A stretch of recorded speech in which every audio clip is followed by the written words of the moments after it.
Bonjour à tous. Donc, je m'appelle Sébastien Moirou et je suis le fondateur de 5e Développement.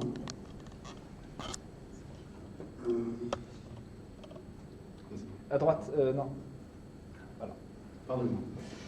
Donc, savez-vous que 2 Français sur 3 prennent l'apéritif tous les samedis soirs? Donc, si on compte un peu, on arrive à peu près à 37 millions d'apéros qui sont pris toutes les semaines. Malheureusement, hormis des cacahuètes, des chips, des olives, l'offre en produits sains, original et assez simple est relativement limitée.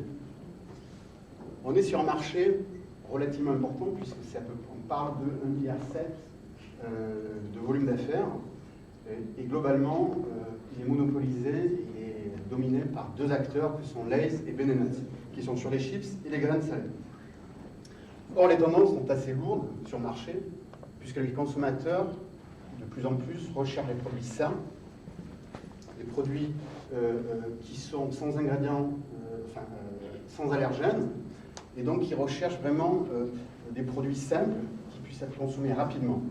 Également, ils cherchent de l'exotisme, c'est-à-dire que c'est un moyen de trouver des cultures culinaires d'autres pays. Hormis les 2 acteurs relativement importants que je vous ai cités tout à l'heure, on peut citer 2 nouveaux entrants. On a Happy Earth qui a récemment lancé une gamme de produits frais et libre-service, que sont guacamole, tzatziki ou encore mousse. Mais c'est une affaire qui propose des gammes de produits frais avec des DLC relativement courtes, donc des dates de consommation courtes, un pricing relativement élevé, et c'est des produits qui existent déjà. Le deuxième acteur, qui s'appelle À la table de Mathilde, c'est également un acteur relativement important, qui propose une gamme de produits extrêmement large, épicerie sucrée et salée, et positionné sur l'épicerie fine. Donc, c'est un acteur qui n'est pas forcément positionné sur l'apéritif et il propose également des produits de haut de gamme avec un pricing relativement élevé. Me concernant, donc je m'appelle Sébastien Moirou, j'ai passé 13 ans à développer la grande distribution dans les pays du sud de l'Europe. Et là-bas, j'ai trouvé et découvert des procédés fantastiques, notamment de production pour griller les légumes et les confire. Donc en m'associant avec un producteur agriculteur, j'ai décidé de développer cette activité à mon retour en France pour lancer la marque qui s'appelle Balco, que vous avez ici. Cette marque est destinée essentiellement aux épiceries fines et je propose des produits qui sont du tartinable, des produits sains, sans allergènes et des produits également avec un minimum d'ingrédients puisque la majorité des produits comportent 5 ingrédients tout au plus. Le deuxième projet que j'ai ici, c'est le lancement très prochain, d'ici septembre à octobre, de ces mêmes produits dans la grande distribution. Donc là, vous avez l'échantillon des différentes gammes de produits que j'ai pu lancer en juin dernier, puisque c'est une jeune société, start-up, je ne sais pas encore. Et le succès commercial est au rendez-vous, puisque j'ai quasiment vendu 30 000 produits en l'espace de 6 mois. Donc la faisabilité de ces produits en épicerie fine sur ce segment, je dirais alternative premium, a été validée. Donc moi, je crée, quels sont mes avantages? Donc les produits sains, je l'ai précisé tout à l'heure, donc c'est des produits sans allergènes, des produits naturels, puisque j'ai très peu d'ingrédients. Je propose des produits exotiques, puisque je suis le seul sur le marché à proposer ces types de produits, donc ces combinaisons de goût. Et enfin, c'est des produits simples, puisque c'est des produits secs, avec des conservations relativement longues. C'est également des produits tartinables, avec un minimum d'ingrédients. Qu'est-ce qui me différencie par rapport aux 2 acteurs que je vous ai évoqués tout à l'heure? C'est que d'une part, je fais des produits d'haut de gamme, des produits extrêmement qui sont très bons, puisque tous les clients à qui j'ai fait déguster les produits, sur 10 personnes, 8 achètent, quel que soit le prix. D'autre part, c'est des produits qui sont accessibles en termes de prix. Je suis positionné sur le marché de l'épicerie fine à un niveau d'entrée de gamme. D'autre part, étant donné que je propose des produits innovants et relativement originaux, c'est ma différence vis-à-vis des 2 acteurs que je vous ai cités tout à l'heure. Par rapport à ma stratégie, je vous ai évoqué donc la première marque qui se positionne sur le marché de l'épicerie fine. Et la stratégie à court terme, c'est de lancer la marque, une deuxième marque qui est en cours en termes de communication, au niveau de la GMS. Donc actuellement, j'ai validé d'ores et déjà le premier financement donc auprès du réseau Entreprendre et auprès d'une banque. Et pour l'année prochaine, j'ai un besoin de financement de 100 000 euros pour développer et renforcer mon zone de fondement.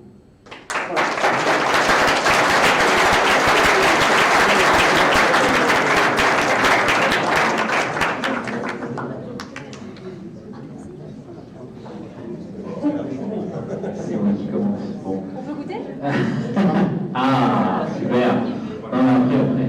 On a pas le droit de corrompre le jury. Bon,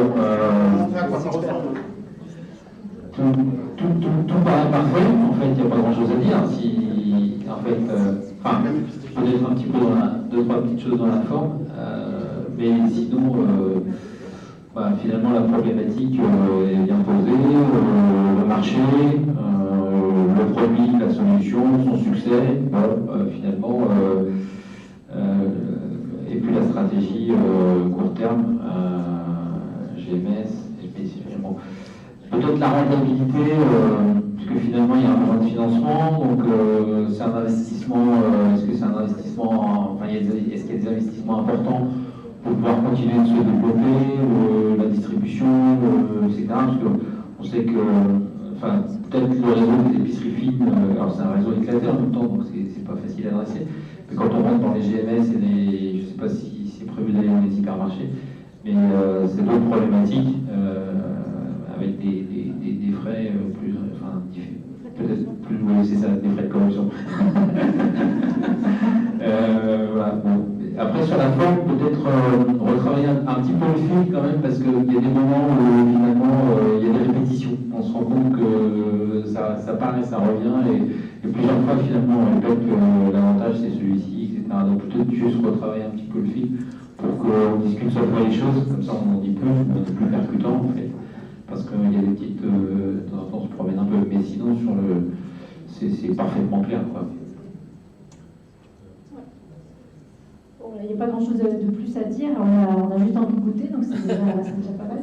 D'ailleurs, j'ai le pot, peut-être que je peux faire ça. Du coup, comme il n'y a pas grand-chose à dire, en plus Fabrice a dit pas mal de choses aussi, du coup, comme c'est assez mûr, c'est un projet qui n'est pas tout neuf, hein, il y a quand même pas mal de preuves déjà apportées, donc c'est bien.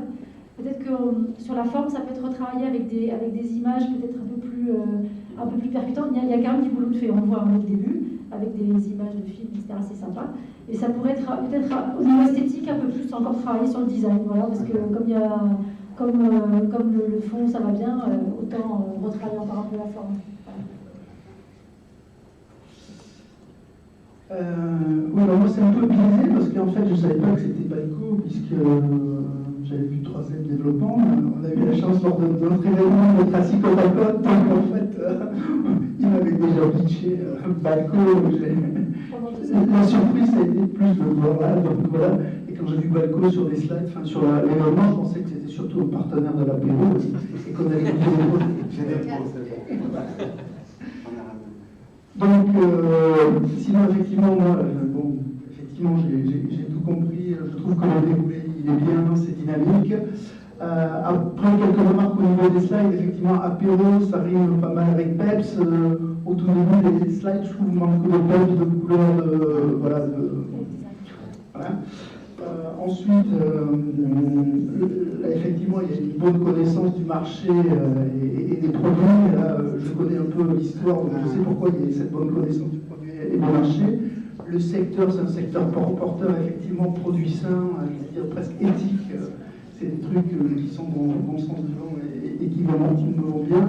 En revanche, effectivement, je pense qu'il faudrait, parce que moi j'ai eu ce pitch aussi, axer un peu plus sur le côté storytelling, aller un peu plus profond sur l'origine du truc, presque le côté, je sais pas, familial, ce que tu m'avais raconté, et les gens aiment bien un petit peu connaître la genèse du truc, comment ça, ils aiment bien être embarqués dans l'histoire, donc c'est peut-être bien de revenir là-dessus, parce que je connais le truc. Voilà. C'est vrai que là c'est très technique, mais c'est alors oui. Une chose que je n'ai pas compris, produit sec et tartinable, je n'ai pas compris comment un produit pouvait être sec et tartinable, mais bon, ça c'est peut-être que moi qui suis. Pour répondre, c'est des classifications un petit peu empiriques en distribution, donc tout ce qui est sec, c'est tout ce qui se conserve, tout ce qui a des délais de conservation longs. Donc on peut avoir du pâté, c'est sec, parce que on peut avoir du pâté acheté dans un bout de... C'est une terminologie que tout le monde ne peut pas obligé de comprendre. Ça, c'est des wordings qu'il faudrait peut-être soit expliquer ou soit repréciser. Est-ce qu'il y a... Oui, au fond. Oui. Je voulais juste faire remarquer qu'il y a deux petites fautes d'orthographe qui traînent dans les slides, et c'est vrai que Lesquelles? Je l'ouvre les consommateurs que je dis pas, mais je n'ai pas fait la collation. Moi j'ai cru que c'était des légumes cuits qui étaient à proposer à mettre pour faire des sauces, des choses comme ça. Je n'ai pas réalisé que c'était rapide. Alors, je n'ai pas tout expliqué dans les produits, mais globalement, le produit, on peut l'utiliser soit dans l'apéritif, soit en complément de sauce, pour les sauces, pour les baskets, etc. Ou encore pour accompagner une viande, un poisson. Vous voyez, il y a 3 utilisations. Mais j'ai axé essentiellement, si vous voulez, le pitch sur l'apéro, parce qu'il y a un marché clairement défini, axé sur les sacs là qui font des sauces, c'est assez compliqué. Dans la présentation du produit, on n'a pas ce... Alors, on voit que c'est un bon produit, parce que la belle qualité et les couleurs sont très intéressantes. Mais peut-être effectivement sur la présentation du produit, qu'on ait cette double appartenance de sauce et apéro. Voilà. Je suis pas sûr. J'avoue que je n'avais pas capté ça. Ok, je comprends. Sinon, je l'aurais acheté. J'en ai. Oui,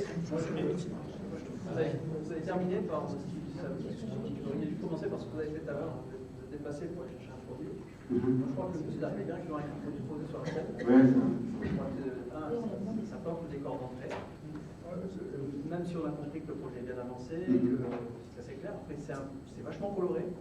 Peut-être que vous aussi, vous auriez être un peu plus coloré. Je sais pas, ça peut attirer l'œil aussi. Bon, c'est vrai que la présentation du diaporama, elle manque peut-être un peu d'énergie, c'est clair. Après, la question a été posée entre le produit sec et le produit. Je pense que ça, c'est vraiment important. Parce que pour moi, c'était. Vous aviez aussi des produits style chips ou autres, etc. Moi, j'ai implémenté ça comme de la tapenade. Je me suis dit, avec quoi on va la manger. Enfin, voilà, des petits détails comme ça qui doivent être précisés. Ok, merci. Vous insistez sur l'aspect sain, authentique, etc. Il y a 2 questions que je me posais. La première, je n'ai pas compris si c'était fabriqué, si c'était local comme producteur, je n'ai peut-être pas... Non, pas du tout, c'est fait en Macédoine, en Pélagonie. D'accord. Et après, dans l'aspect authentique et tout, ce qui est à la mode aussi, c'est le bio. Alors je ne sais pas si c'est une orientation que vous prenez.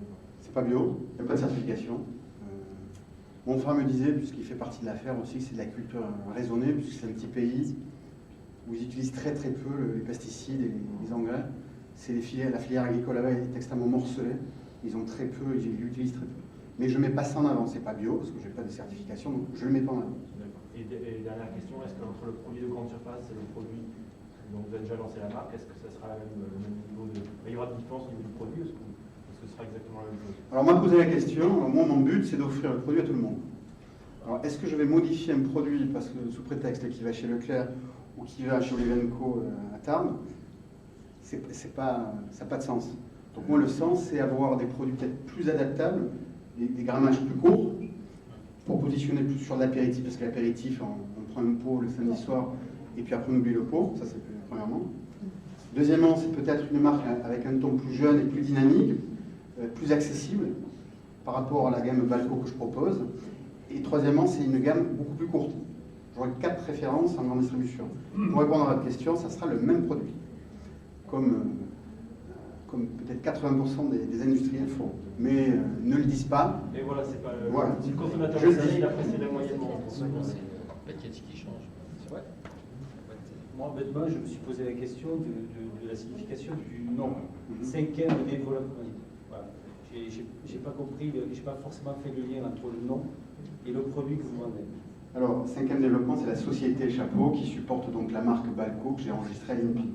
Donc Balco, c'est pas une entité légale. En revanche, pour répondre à votre question, 5e développement, c'est une affaire de famille. Je m'appelle Sébastien Moirou et il y a 5 associés qui s'appellent Moirou dans l'affaire. Donc à un moment donné, brainstormer pourquoi ne pas nous appeler 5M. Et développement, c'est un petit clin d'œil, c'est un mot anglais. Parce que j'ai bossé 13 ans, je parlais anglais, bossé 13 ans là-bas, donc développement, ça se comprend de là-bas, ici. D'où l'importance, ça fait par rapport Oui, voilà, non, mais j'ai à bien la noté sur l'histoire le côté familiale. storytelling. C'est peut-être intéressant de faire ce lien-là. Pourquoi Balco? Pourquoi Balco? Alors Balco, j'ai travaillé donc avec une fille très bien qui m'a proposé plusieurs noms. Moi, je lui ai donné 2 axes.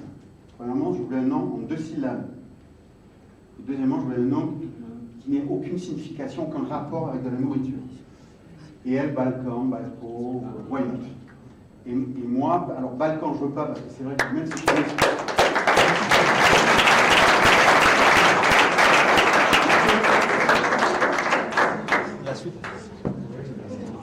La suite à l'apéro. Merci beaucoup. On va accueillir votre dernier pitch. Alors, qu'est-ce qu'on fait? Le dessin au retour? Oui. Ouais. Ou alors, tu vois, tu peux le mettre ça. Le regarder, savoir où j'en suis, plutôt que de tourner le dos à chaque fois. Je te laisse faire. Très bien. La zapette.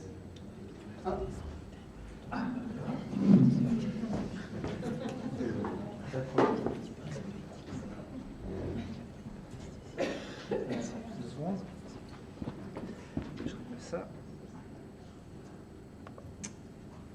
Quand tu veux.